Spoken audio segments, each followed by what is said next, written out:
আগের কালে আমাদের যে দরজাগুলো ছিল গ্রাম বাংলায়, দরজাগুলোর দুইটা কপাট ছিল জানেন, দুইটা কপাট একসাথে আইনার পরে তালা লাগাইতো।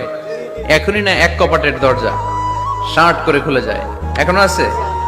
তো আল্লাহ রাসূল সাল্লাল্লাহু আলাইহি ওয়াসাল্লাম বললেন, জান্নাতের যে দরজার দুইটা কপাট, এই দুইটা কপাটের একটা কপাট কত বড় শোনো।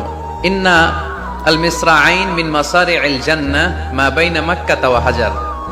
জান্নাতের দুই দরজার দুই কপাটের একটার সাইজ হচ্ছে সৌদির মক্কা শহর থেকে বাহরাইনের হাজার শহর যত দূর, জান্নাতের একটা কপাটের দূরত্ব তত দূর।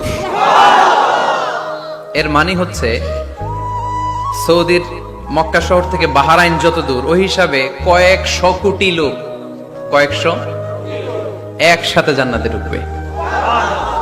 এক ধাক্কায় কয়েকশো কোটি কিংবা কয়েক হাজার কোটি ঢুকে যাবে। তাহলে ওই জান্নাতে কোনো ধাক্কা ধাক্কি, ঠেলাঠেলি, কিলাকিলি, সুবহানাল্লাহ পড়েন।